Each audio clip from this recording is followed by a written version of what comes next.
recuerde lo que dice el Salmo 150. ¿Qué dice? ¿Se acuerda?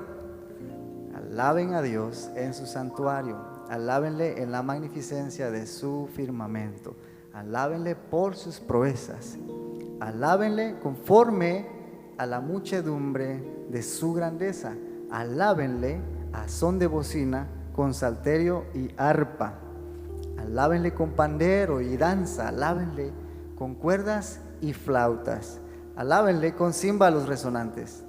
Y todo lo que respira, dice, alabe al Señor. Padre, te damos gracias, Dios. Nos regocijamos en tu presencia en esta hora, Dios. Mira a tu pueblo y mira a cada uno de nosotros, mira cada corazón que ha venido, Señor, con el único deseo de estar en tu presencia, de alabar tu nombre, de glorificarte, de adorarte, Señor, pero también de escuchar tu palabra y por medio de ella recibir de ti, Señor, más, aprender más de ti, Señor. Que todo, Señor, lo que hacemos en esta reunión, Dios, es para adorarte, para glorificar tu nombre, Señor, para levantarte a ti, Dios, y declarar que tú eres, Señor, bueno, que tus proezas, Señor, han sido maravillosas. Cantar, Señor, de tus prodigios es un privilegio, Señor, que quizá no todo el mundo tiene, Dios. Y aquí está tu iglesia, Dios, levantando sus manos, cantando con corazón contrito, humillado, Señor, sincero, delante de ti. Tuya es la gloria, la alabanza, el poder por los siglos de los siglos. Dice tu palabra que entremos a tu presencia con acciones de gracia. Señor, aquí estamos dándote gracias, Dios, proclamando, Señor, tu grandeza, proclamando, Señor, lo que tú eres, que tú eres bueno. ¿Cuántos pueden decir tú eres bueno? Lo puedes decir más fuerte: tú eres bueno, Señor, tú eres bueno, Dios, y por eso te alabamos, te glorificamos. ¿Estás listo? Amén. Amén.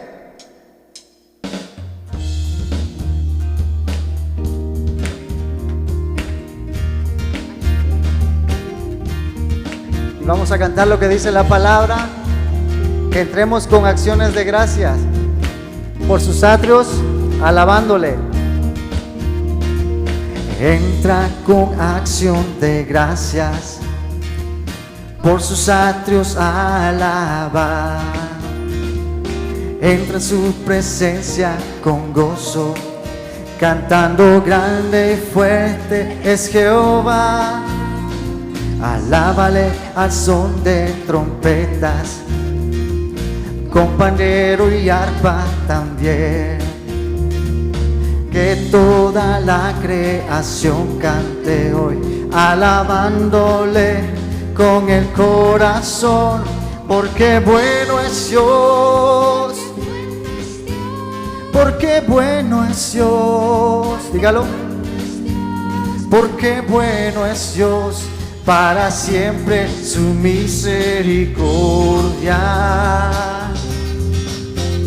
Porque bueno es Dios, porque bueno es Dios, porque bueno es Dios, para siempre su misericordia. Porque bueno es Dios, para siempre su misericordia. Exaltamos tu nombre, Señor. Cristo es por siempre exaltado, creador de todo es Él. Ven ante Él a postrarte, manos levanta y tu voz alza, porque bueno es Dios, porque bueno es Dios, porque bueno es Dios, para siempre su misericordia. Cántelo. Porque bueno es Dios, porque bueno es Dios, porque bueno es Dios, para siempre su misericordia. Porque bueno es Dios, para siempre su misericordia. Dígalo otra vez, porque bueno es Dios. Porque bueno es Dios, para siempre su misericordia. ¿Le puedes dar gracias por su bondad, por su infinita misericordia? Gracias, Señor, por guardarnos, por hasta aquí ayudarnos, Señor. Levantamos nuestras manos, Señor. Reconocemos, porque bueno es Dios, porque bueno es Dios, porque bueno es Dios, para siempre su misericordia. Porque bueno es Dios, porque bueno es Dios, porque bueno es Dios, para siempre su misericordia. Porque bueno es Dios, para siempre su misericordia. Porque bueno es Dios, para siempre su misericordia.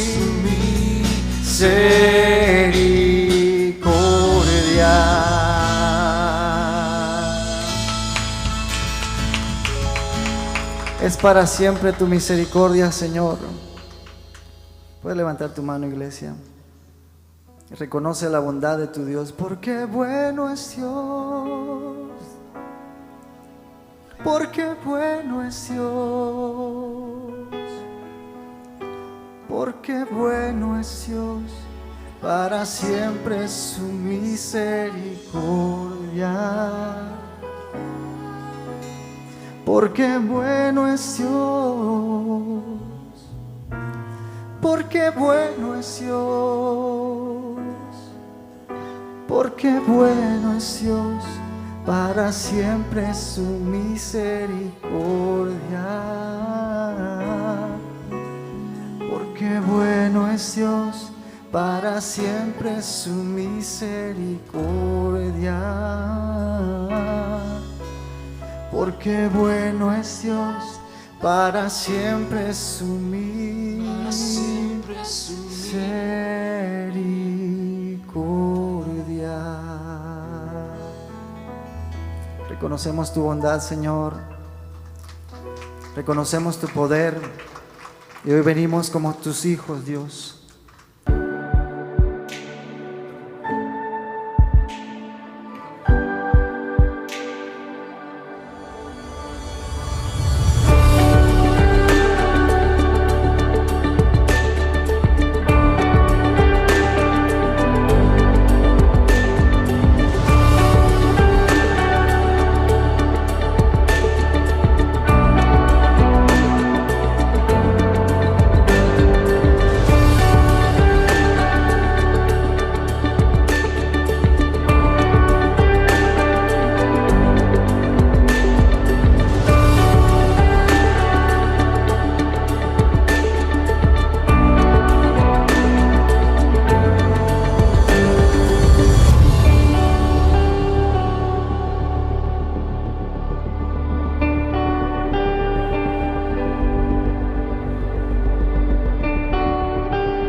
Estamos delante de ti, en tu casa, en tu presencia, en compañía de nuestros hermanos, pero sobre todo bajo la dirección de tu Espíritu.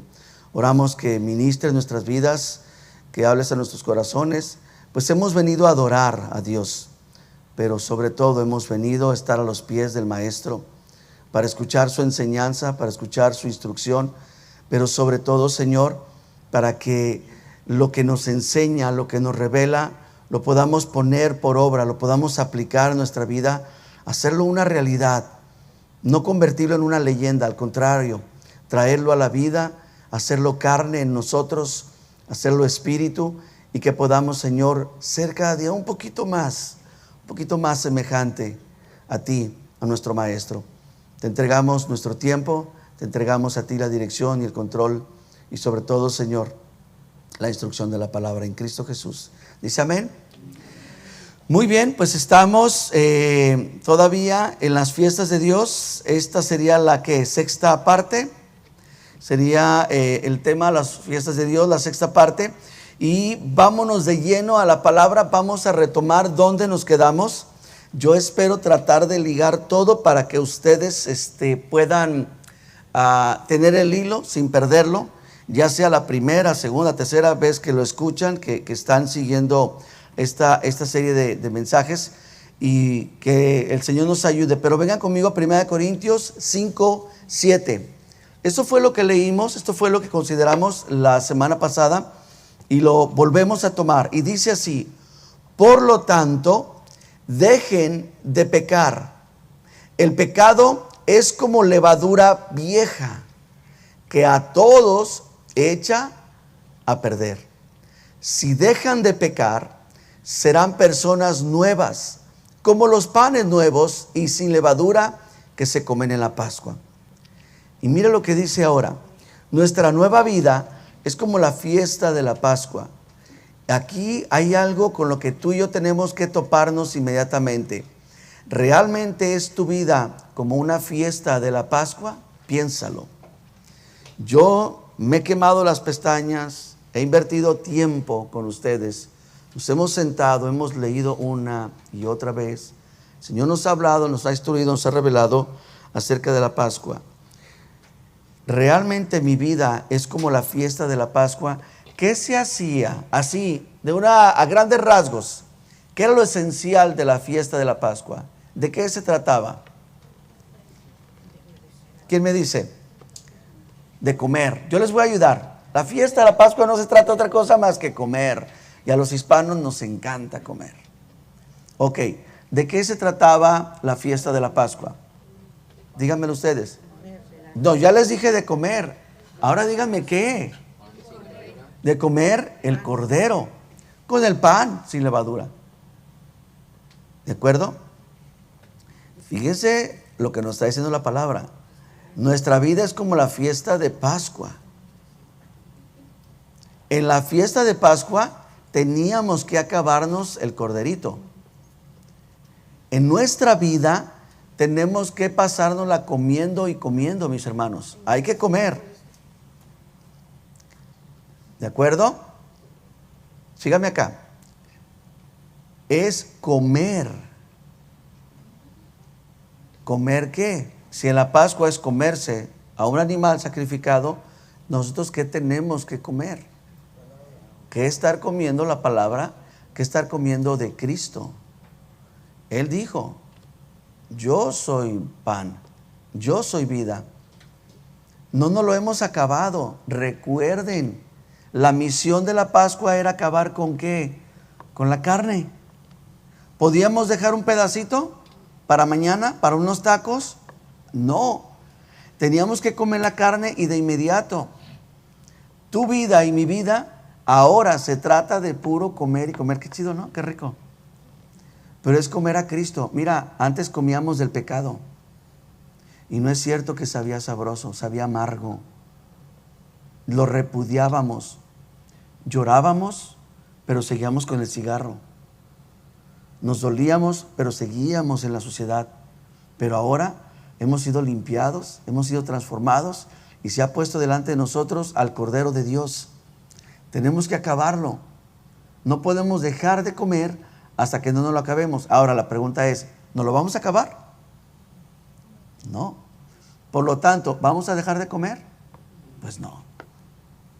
Ay, pastor, ya predicaste eso. Ay, otra vez lo mismo. No le hace. No le hace. Sigamos comiendo. Sigamos teniendo la fiesta de la Pascua. Siga leyendo conmigo porque ni siquiera hemos entrado. Nuestro Cordero de la Pascua es Cristo. Fue sacrificado en la cruz y nosotros somos como el pan de la fiesta. Nuestra vida, fíjese, nuestra vida, Cristo, nosotros. Tres cosas las separó. Lo que es nuestra vida, lo que es el Cordero, o sea, Jesucristo, y lo que es nosotros, lo que eres tú. Nuestra vida es como la fiesta de la Pascua. Dos ingredientes en la fiesta: el pan y el Cordero. El pan, ¿quién es? Diga yo. Eres tú. Y el Cordero de la Pascua es Cristo. Debemos ser como pan sin levadura, es decir, sinceros y honestos. No seamos malos ni hagamos daño a nadie, pues seríamos como el pan que se hace con vieja levadura. Y recuerdan, vimos cómo Pedro y Juan, bajo la instrucción del Señor, vayan y preparen la Pascua. Ellos fueron, compraron el trigo. ¿Recuerdan cómo lo golpearon sobre la piedra para que soltara la espiga, la semilla? Tuvieron la semilla y una vez que tenían la semilla tenían que convertirla en polvo, en harina. Y una vez que tenían la harina, tenían que esperarse y estar listos con todos los elementos. Porque si hacían la mezcla del agua y la harina, inmediatamente empezaba ese honguito a crearse, a formarse, lo que se llama levadura. Y bueno, apurados, atareados, terminaban con un pan hecho. Un pan sin que tuviera levadura, un pan que fuera perforado, un pan que fuera cocido, que fuera tostado. Y lo que nos confrontó el Señor la semana pasada es, ¿en dónde estamos? A veces nos comportamos como trigo bien silvestre, ¿verdad? Somos bien cabezones. O a veces ya tenemos una actitud más como semilla. Pero recuerden que dijo Jesús: si la semilla no cae ¿en dónde? En la tierra. ¿Y qué le tiene que pasar a la semilla? Y muere, no produce fruto. Entonces, si somos semilla, tenemos que aprender a morir. Tenemos que dejar que el Señor nos procese, que desmenuce nuestra vida, que acabe con ella. A mí me impacta ver cómo Dios levanta a dos reyes, levanta a Saúl, levanta a David. Y a Saúl formó de él un rey por fuera, un rey exterior, pero con David no hizo lo mismo. Hizo de él un rey desde adentro. David esperaba que Dios matara al Saúl que estaba allá afuera, pero Dios no quiso hacerle nada al Saúl exterior hasta no acabar con el Saúl interior que había en David. Nosotros somos iguales, necesitamos dejar que el Señor siga procesando, que siga moliendo, que siga desmenuzando para que seamos harina. Y una vez que viene que estamos hechos harina, entonces viene algo. Lo vamos a ver ahorita. Lo vamos a ver en este momento. Ahora, también hablé un poquito, nos quedamos prácticamente aquí, del peligro de continuar en la palabra, pero en el pecado. Sígame aquí. Cuando leímos acerca de la palabra, de lo que acabamos de leer, de que seamos como nueva harina, es porque no podemos mezclar lo uno con lo otro. El pan que representa la palabra, ¿me sigue? Y la levadura que representa, dígamelo usted, el pecado. A ver, a las tres todos para que lo sepamos. 1, 2, 3, el pecado. ¿Qué representa el pan? La palabra. ¿Qué representa la levadura? El pecado. Toma tú el pan y ponle levadura. Mezcla el pan con la levadura, hablando en otra palabra, en otro sentido, mezcla la palabra de Dios con el pecado y no salen otra cosa más que puras herejías. Eso es, ¿por qué está la iglesia tan dividida? ¿Por qué está la iglesia tan dañada? ¿Por qué la iglesia alcanzó niveles de perversión tan extremos? Por eso. No solo en nuestra historia, en la historia conocida, sino en nuestros días. Es una situación tremenda. Y ahorita lo vamos a ver con más calma. Me voy un poquito más rápido. Marcos 8:15.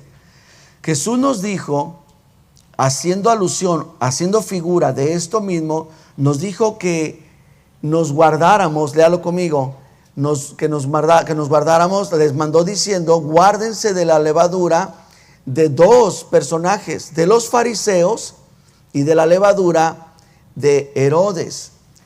En otro evangelio, Jesús usa la palabra guárdense de la levadura de los fariseos y de los saduceos. ¿Lo han leído? ¿Lo ubican? Bien, yo quiero que lea conmigo, que juntos veamos un poquito más acerca de estos personajes. ¿Quiénes eran los fariseos? Porque conocemos como la luna, ¿verdad? El lado oscuro de los fariseos. Pero sepa un poquito más de ellos. Vamos a ver primeramente a los saduceos. Lea conmigo aquí cómo describe a los saduceos. Los saduceos, o también llamados sadoquitas, significa justos. Eso es lo que significa la palabra saduceo. Los justos o los rectos. Y aquí hay un resumen. Está muy condensado lo que representa los saduceos. Eran considerados descendientes de Sadoc. Sadoc, ¿quién fue? Fue uno de los sumos sacerdotes del rey Salomón. Un personaje muy importante en la historia de Salomón. Y creen, algunos datan de que vienen de ahí esta línea. Es una línea muy, muy antigua. También son un grupo, ahora obviamente son judíos. Los saduceos son judíos, pero aristócratas, es decir, son judíos con billete, ¿verdad? Son los de la Pipiris Nice, los de la High, o no sé cómo le llamen ustedes. Son judíos muy ricos, pero también aristócratas, muy educados. Y ellos son, este grupo fue fundado en Jerusalén en el siglo I y II, más o menos, antes de Cristo. Este grupo de descendientes en esa época, entre Malaquías y Mateo, que han sucedido tantas cosas, ya lo veremos, en ese periodo se levantó este grupo como una clase justa o una clase recta. Ahora, ellos en ese lapso, porque recuerden que en ese periodo vienen los helenistas, viene Alejandro Magno, vienen los griegos, todo ese rollo, son conquistados. Ellos se levantan en una situación muy celosa, pero también procuran ser intermediarios. Vamos a usar la palabra. Ellos ocuparon altos puestos, llegaron a ser parte del Sanedrín y principalmente, casi siempre, quien pertenecía al grupo de los saduceos era el sumo sacerdote. Ahora, esta fue una buena iniciativa. Fue un grupo bueno. Se levantó con buenas razones, con buenos principios. El problema fue que posteriormente ellos iban haciéndose cargo o fueron encargados de mantener la paz entre judíos y romanos.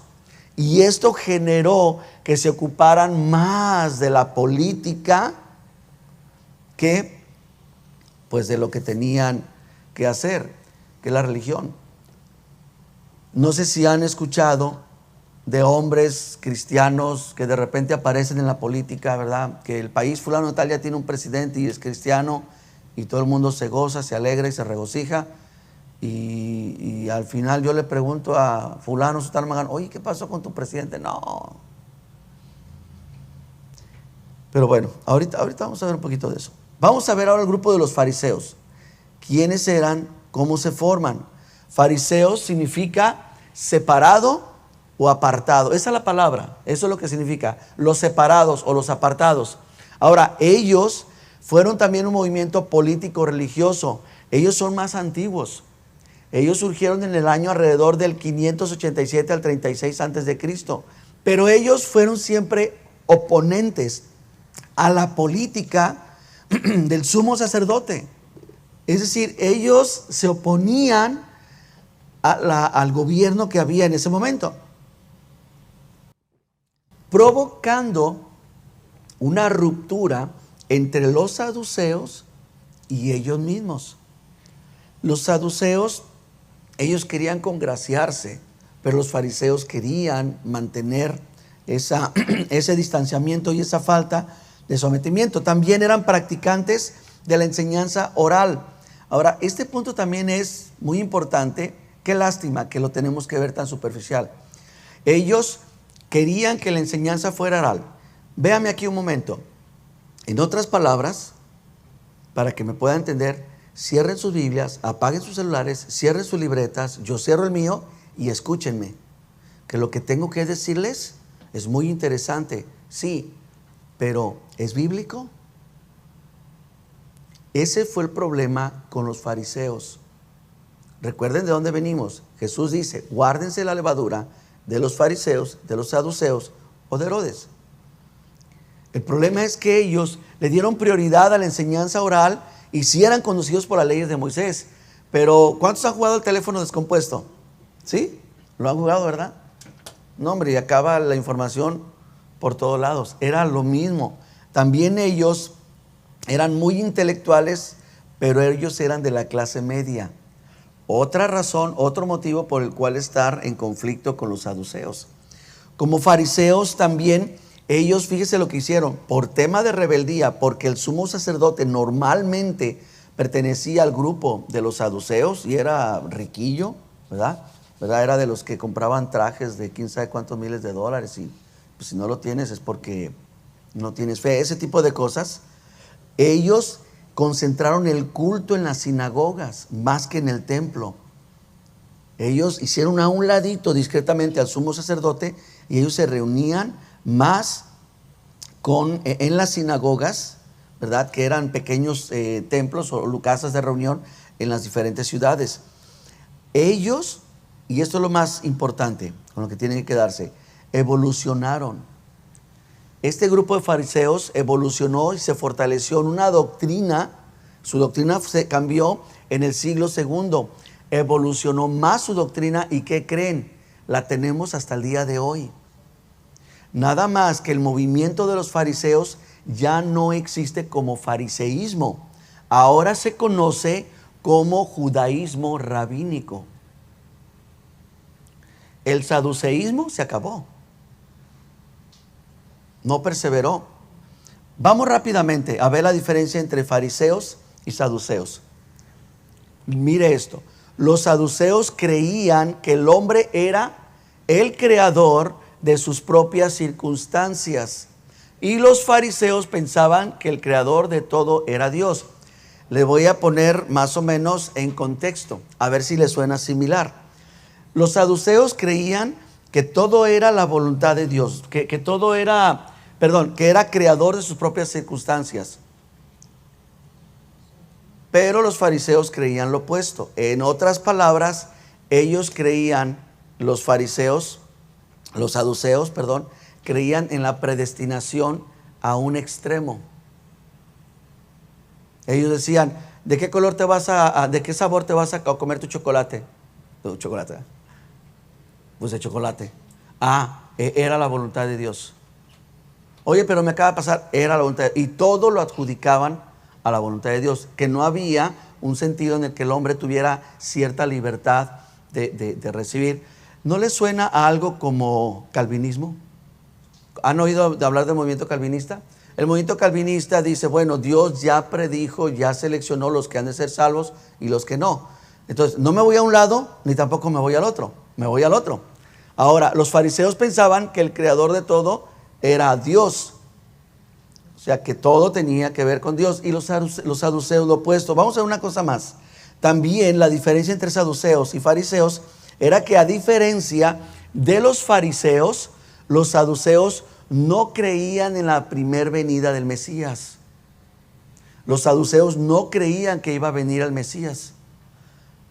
¿Saben que hay ahorita un sector de la iglesia cristiana que no cree en el rapto? ¿Saben que hay otro sector de la iglesia que no cree en la segunda venida de Cristo? Se le llama el movimiento amilenialismo. Es decir, no va a haber milenio, no va a haber segunda venida, no van a existir esas cosas. Todo es un sentido figurado.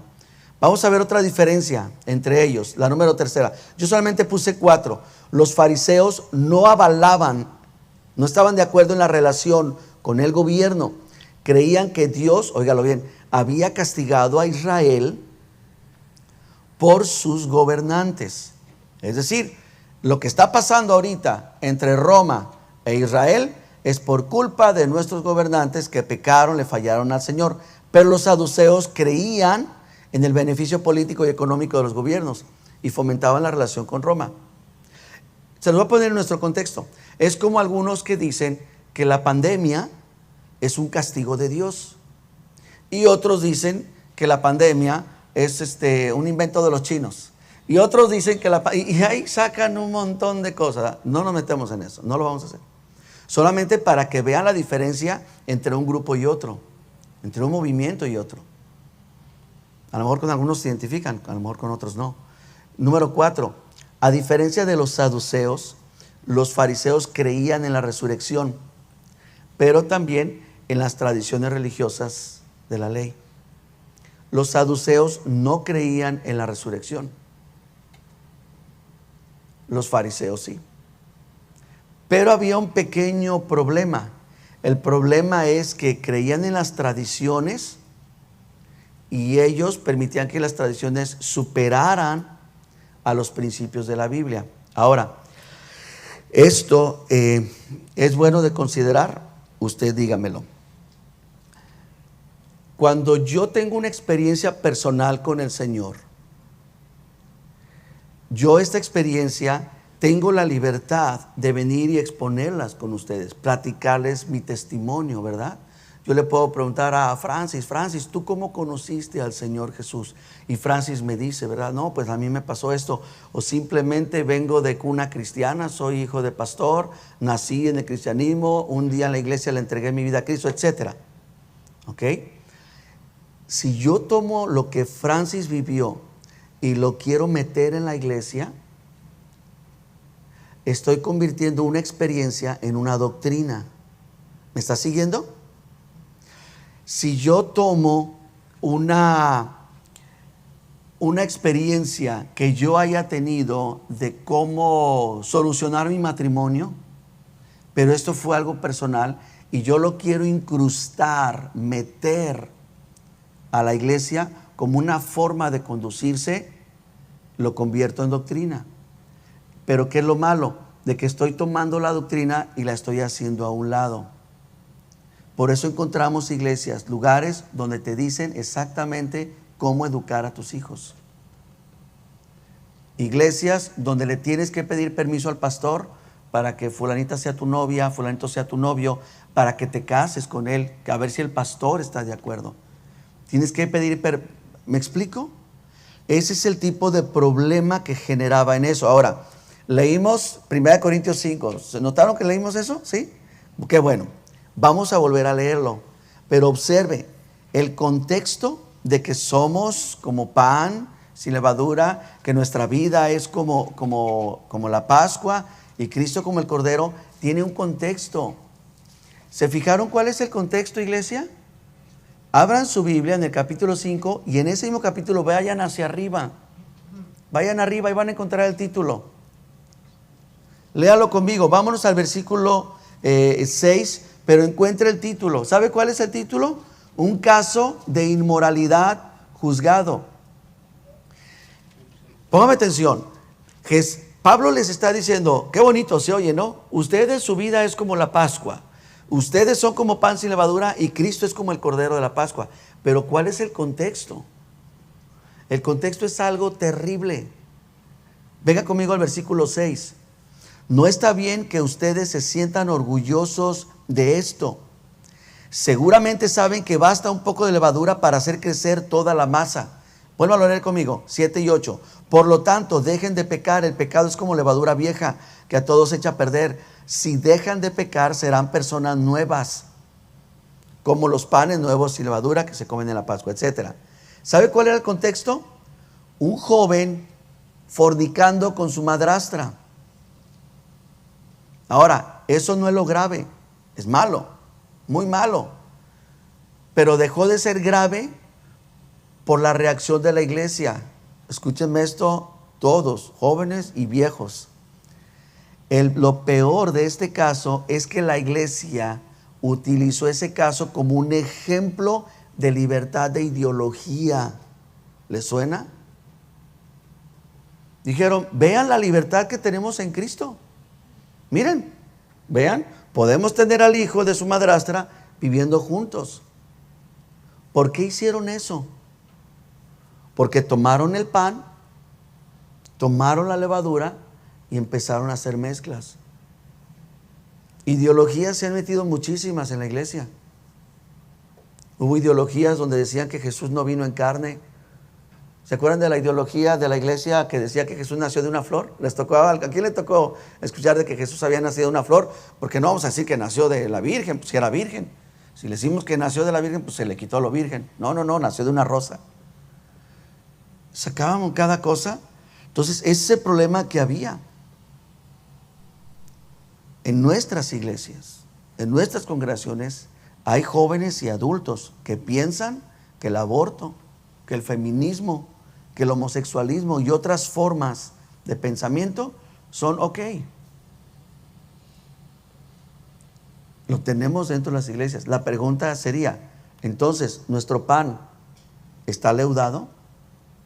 Hay que considerar eso. Porque el apóstol está diciendo, tenemos que ver eso. Vengan conmigo otra vez, Marcos 8:15. Una vez más. Lea conmigo. Y él les mandó diciendo, miren, guárdense de la levadura de los fariseos, pero también de la levadura de Herodes. La levadura de los fariseos era fácil, hermanos, de alguna manera, porque eran los mandamientos y las tradiciones de los hombres hechos superiores a Dios. Le voy a poner este ejemplo. ¿Cuántas veces se incendió el arbusto que miró Moisés? ¿Recuerdan? La zarza que estaba ardiendo y no se consumía. ¿Cuántas veces? Una. ¿Cuántas veces se le dieron vueltas a un muro para que cayera la ciudad? Una. Es más, ¿cuántas veces Jesús convirtió el agua en vino? Una. Todos estos hechos son hechos de una sola vez para manifestar una cosa. Una experiencia, aunque sea bíblica, no podemos tomarla y convertirla en una doctrina. Tenemos que tener cuidado. Porque entonces cada domingo agarremos el agua y convirtámosla en vino. ¿Me explico? Jesús, los profetas utilizaron figuras, pero tenemos que tener cuidado entre la figura y el principio. ¿Recuerdan que todo esto era sombra y figura del que había de venir? ¿Me están siguiendo? ¿Verdad que sí? Porque es bien, muy valioso esto. Todo esto era sombra y figura de lo que había de venir. ¿Quién cumplió o quién fue la sustancia de lo que era sombra y figura? Cristo. Cuando tú y yo tomamos sombras y figuras y le damos más importancia que la palabra, estamos cometiendo el error de dejar la sustancia e irnos a la sombra y a la figura. Le voy a poner un ejemplo más. Hay una celebración muy especial en Jerusalén, una vez al año. Y lo que quedó de lo que era el templo, solamente una fracción del muro, llegan ahí y ellos oran. Y ellos utilizan como una figura, como un simbolismo, el escribir en un papel la petición, la necesidad, lo que sea, lo envuelven. ¿Sabían de eso? Lo envuelven y lo ponen allí. Perfecto, ahí queda. Fue una figura, fue un simbolismo. Pero hay gente que lo adopta y que lo vive y que lo practica. Esa es parte de la levadura de los fariseos. Otro ejemplo más. Vamos a celebrar la Santa Cena. La Santa Cena puede hacerse con vino, sí o no. Sí puede hacerse con vino. Ahora, Nidmar y Raúl eran bien borrachitos. Le entraban con ganas, ¿verdad? Los mexicanos van a entender. Le decían los teporochos, ¿verdad? Estaban ahí siempre en las esquinas tirados con su alcoholito. Pero el Señor los rescató. ¿Siguen? Y ahora están aquí entre nosotros. Y su debilidad, pues siempre fue el alcohol. Si yo tomo si yo tomo vino para usarlo como la Santa Cena, los expongo a ellos a una debilidad que tienen, sí o no. ¿Sí? Entonces, ¿qué es mejor? jugo de uva. ¿Me están siguiendo? Y de esa manera protegemos. Pero si, no. El Señor dijo, el que beba esta copa de vino, tiene que ser vino. ¿De acuerdo? Hay mucha gente que ha salido del fetichismo. Hay mucha gente que ha salido ¿cómo se llama esta religión ahí en santería? De la santería y de esas cosas. ¿Sí? ¿Sí saben de lo que estoy hablando? ¿Ok? Si yo agarro una figura, es un ejemplo, yo les digo, les voy a dar una espiga de trigo a cada uno. Y esta espiga de trigo va a hacer esto para sus vidas, les va a provocar esto y le va a provocar otro. Lo estoy usando como una figura. ¿Me siguen? Pero ¿qué va a pasar con las personas que tienen la tendencia? Porque recuerden que la carne sigue jalando. ¿Recuerdan que lo vimos en los condenados? La carne sigue queriendo arrastrar. Entonces, ¿qué va a pasar? Que lo que yo voy a hacer es, voy a tomar acontecimientos históricos, pero no como doctrina o no como principios, y voy a crear una mezcla. Ese es el problema de mezclar una cosa con otra. ¿Recuerdan al profeta que le dijo al rey, toma tu lanza, tu arco, toma tu flecha y arroja flechas al aire? ¿Han leído esa historia? Era un rey que estaba en conflicto y estaba a punto de ser vencido, y dijo, Dios te va a dar la victoria. Toma flechas, toma el arco y arrójalas al aire. Fue un acto simbólico, fue una representación. Entonces agarró el rey y 1, 2, 3 y ya. Y le dijo el profeta, noté tu indiferencia, noté tu falta de fe. Por cuanto hiciste eso, vas a derrotar a tus enemigos las veces que aventaste las flechas. Pero si hubieras arrojado todas las flechas, te hubiera dado una victoria definitiva. Fue un acontecimiento impresionante. Fue una figura que se usó, una sombra y una figura. Pero, ¿se imaginan que yo me los traiga a todos? Tráiganse su arco, tráiganse sus flechas y vamos a aventar para arriba. ¿Qué estoy haciendo? Estoy haciendo una sombra y una figura, una doctrina o un principio. A eso se refiere. Ese era el conflicto. Y necesitamos como iglesia siempre estarnos analizando a la palabra. Lo que yo enseño son cuentos chinos. Lo que tú le enseñas a tus hijos, lo que tú predicas, vives, expones, es principios bíblicos. Vamos a concluir con el tema de Herodes. Pero lea conmigo Marcos 7:8. Mire cómo Jesús también menciona referente a esto. Ustedes han olvidado los mandamientos de Dios. Solamente cumplen tradiciones humanas. También les dijo, vaya manera la de ustedes de convencer a la gente para que siga la tradición de ustedes en vez de seguir el mandamiento de Dios. ¿Cuál fue el problema? Que tomaron la tradición, como ya lo expliqué, y le dieron su prioridad. Yo les he enseñado que tenemos lo bíblico, lo no bíblico y dígalo fuerte, lo bíblico, lo no bíblico y lo... ¿Se han topado con personas que dicen, no, eso no es bíblico? Y que empiezan a aventar pedradas. Pues sí, no es bíblico, pero la pregunta no es si es bíblico o no. La pregunta ¿es antibíblico? No, pues no. Entonces no hay problema. ¿En algún lugar de la Biblia encontramos dar honores a la bandera? No, no es bíblico. ¿Es antibíblico? No. El problema era que ellos tomaban lo no bíblico. No eran antibíblicos. Simplemente en lo no bíblico lo tomaban y le daban una elevación y minimizaban lo demás.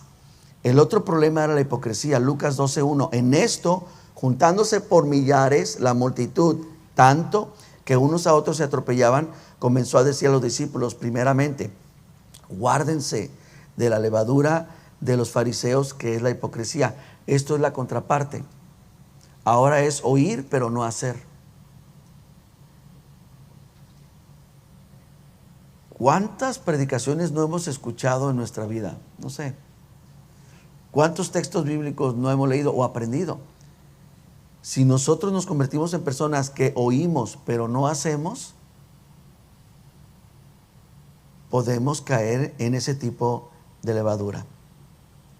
Vamos a ver Mateo 16, 6. Vente, Francis, conmigo, por favor. Y Jesús les dice: guárdense de la levadura de los fariseos y de los saduceos. Todavía no logran descubrir otro movimiento, otro grupo que aparece en tu Biblia, y que son los herodianos. No están muy de acuerdo los estudiosos, pero coinciden mucho en que los herodianos era un grupo de seguidores del movimiento de Herodes, ¿verdad? Algunos inclusive creen que consideraban a Herodes como Mesías, a los Herodes, a la dinastía de Herodes. El problema es que es muy probable que los herodianos los lleguen a confundir con los saduceos por el tipo de política, de seguimiento que llevaban. Pero vamos a quedarnos con Herodes. La levadura de Herodes, ¿a qué se refiere? Es el sincretismo, que es todavía un poquito peor. Mire, el problema que hubo con los Herodes es el siguiente. Herodes tenía no tenía una doble personalidad, tenía una doble cara. Era un hombre falso. Él manejaba las cosas exteriormente e interiormente. En el exterior, él se llamaba a sí mismo un judío piadoso. ¿Recuerdan cuando Jesús es juzgado por Pilato? Y Pilato le pregunta: ¿de dónde eres? Soy de Galilea. Dijo: pues pertenece a la región de Herodes. ¿Recuerdan que lo manda con Herodes? ¿Saben a dónde lo mandó? No lo mandó al palacio en Galilea. Lo mandó al palacio del papá, que estaba a unas cuadras del templo. ¿Por qué estaba Herodes en Jerusalén en esa fecha? ¿Qué se celebraba en esa fecha? La Pascua. Herodes iba y celebraba la Pascua. Se hacía pasar por judío, pero ¿qué creen? No lo era. Herodes se hacía pasar por un saduceo, pero era un idumeo. ¿Quiénes son los idumeos? Los idumeos son descendencia de Edom. Y Edom es descendencia de Esaú. Yo sé que no lo van a cachar ahorita, por lo menos en su totalidad. En otras palabras, tenían a un rey, que se supone que los reyes tenían que ser de la línea real. No solamente tenían a un rey que no era de la línea real, era un usurpador. Era uno que se hizo pasar de la descendencia de Jacob, de Israel, pero era descendiente de Esaú. ¿Por qué Jesús nos dice que nos guardemos de la levadura de Herodes? Porque Herodes vivía una vida exterior y otra interior. Exteriormente era un buen religioso, era un buen participante de la iglesia, pero interiormente era un oponente. Este Herodes se opuso a Juan, se opuso a Jesús. Su hermano se opuso a Santiago, a Jacobo y a Pedro. Eran oponentes. Ahora, este Herodes fue el mismito hombre que cometió un acto terrible. ¿Recuerdan que se casó con la hermana de su hermano? Sígame aquí, ya nos vamos, ya casi nos vamos. Habían dos Herodes. Estaba Herodes Antipa y Herodes Agripa. Eran hermanos. Este Herodes le quitó la hermana, la esposa, a su hermano. Se levantó Juan el Bautista y Juan el Bautista le dijo: no te es lícito.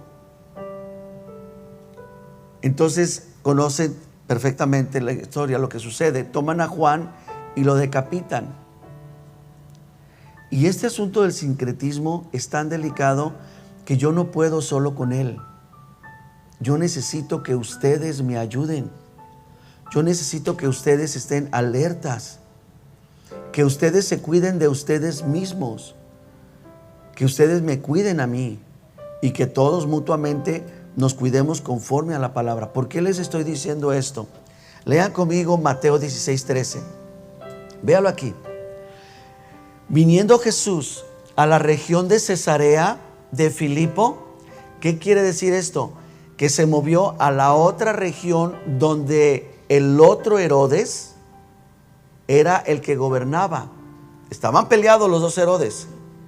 Entonces en esta región le hizo esta pregunta a los discípulos: ¿quién dicen los hombres que es el Hijo del Hombre? Jesús está en un momento muy íntimo. Está en un momento muy sensible. ¿Por qué? Porque acaba de morir Juan el Bautista. Jesús supo que murió Juan el Bautista, agarró a sus discípulos y se apartó, se alejó. En ese momento, en ese retirarse de esa región, de este Herodes, se le junta la gente, multiplica los panes, los peces. Si no me equivoco, se recogen 12 canastas de peces y 5 de panes.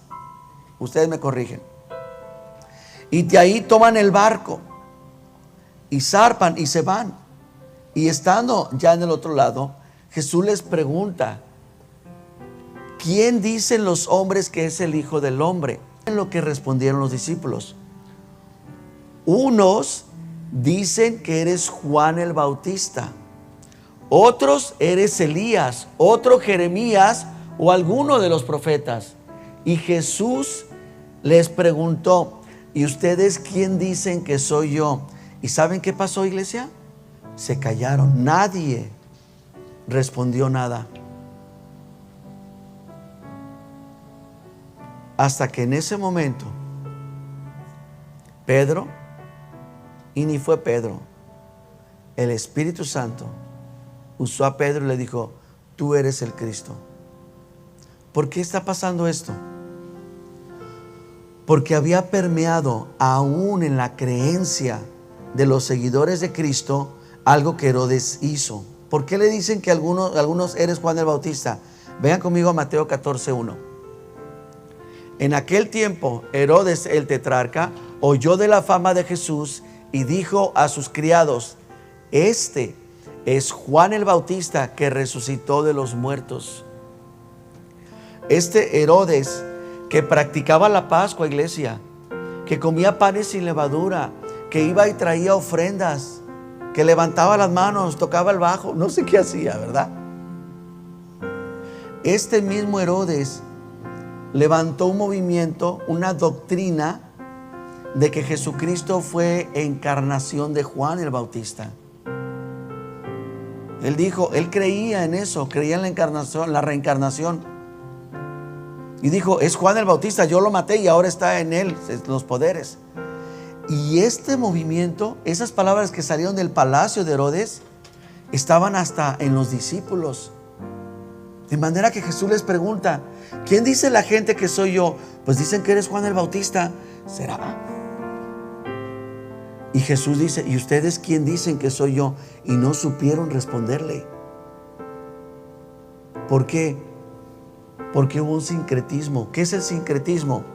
El meter cosas, tradiciones, modas, paganismo al cristianismo y hacer una mezcla. Eso es el sincretismo. Eso es. Tengo jóvenes y me piden: ¿y por qué no hacemos así los cultos? ¿Por qué no los hacemos así? Pues estaría muy padre, pero ¿vale la pena? Una iglesia, y me da tristeza, una iglesia de las más famosas en los Estados Unidos, a nivel mundial, contrató a uno de los pastores que fue considerado por varios el más influyente en la juventud. Un predicador tremendo, un hombre con una palabra que en cuestión de pocos meses abarrotó las iglesias. Tanta fue su influencia que llegó fuertemente a las esferas de la gente artista, actores, deportistas, y comenzaron a congregarse en este lugar. Y no faltó, no pasó mucho tiempo cuando problemas en el matrimonio terribles problemas de inmoralidad con las finanzas, inmoralidad sexual, por aquí, por allá. ¿Qué pasó? Tomaron el pan, tomaron la palabra, tomaron la enseñanza y se les ocurrió mezclarla. Y si nosotros no nos cuidamos de eso, vamos a hacer lo mismo. Por eso Jesús urgidamente les dice a los discípulos: guárdense de la levadura de los fariseos, guárdense de la levadura de los herodianos. Tenemos que tener cuidado, tenemos que ser sabios. ¿Cuántas veces se mancharon las puertas con sangre? Una. No hay otro registro bíblico en que se tomara la sangre y se manchara la puerta. No lo hay, solamente una. De ahí que se manchaba el altar. Esto era lo que se manchaba. Manchemos el altar de sangre, manchemos el arca del pacto con sangre, no más. ¿Cuántas veces, como les digo, se convirtió el agua en vino? Una sola vez. Si nosotros tomamos tradiciones, costumbres o modas y las queremos incrustar en la palabra, creo que la mezcla no es el problema. Concluyo. Estás trabajando en una fábrica. Eres el empleado número 1. Eres el mejor empleado que tiene la empresa. Y obviamente tienes a tu supervisor. La pregunta es: ¿tu supervisor te va a censurar tu trabajo porque estés trabajando de acuerdo al manual?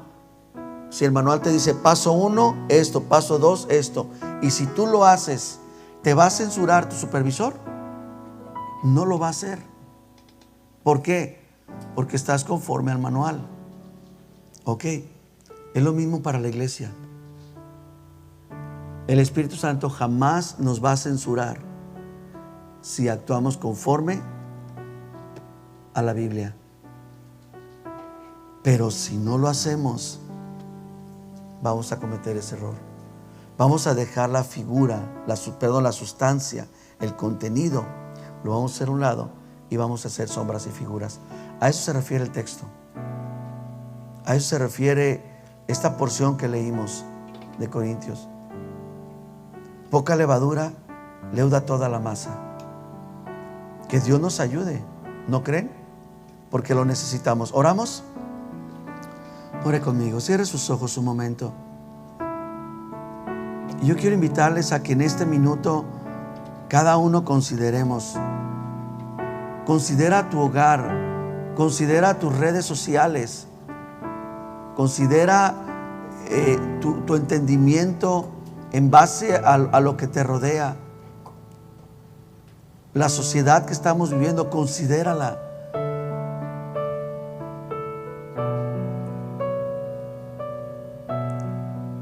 Todas estas cosas se convierten en levadura, que al querer mezclarlo con la palabra, el resultado sería terrible. La Escritura lo dice, no lo digo yo, mis hermanos, la Biblia te lo dice a ti. Poca levadura leuda toda la masa.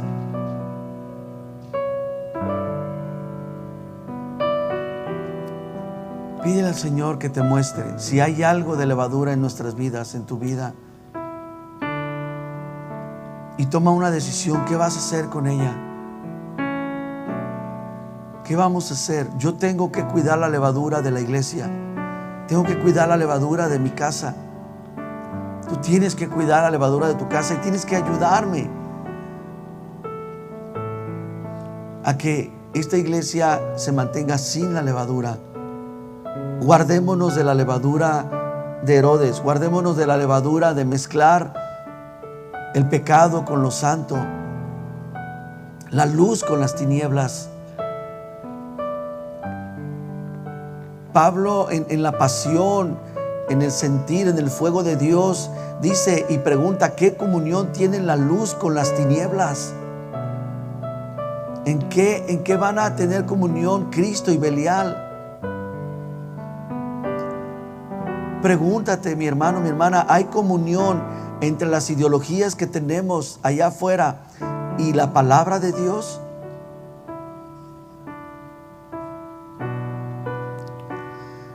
Padre, oramos que nuestra vida sea una vida de Pascua. No tenemos que esperar a una fecha para vivir un simbolismo. Tu palabra dice, mi Dios, que nuestra vida es como la Pascua, y en la Pascua no haremos otra cosa más que limpiarnos de toda levadura, de toda contaminación, y comer del Cordero. Ayúdanos a comer. Ayúdanos, Señor, a seguir comiendo del Cordero, a cuidarnos, que no nos cambien el platillo, que no nos cambien el alimento.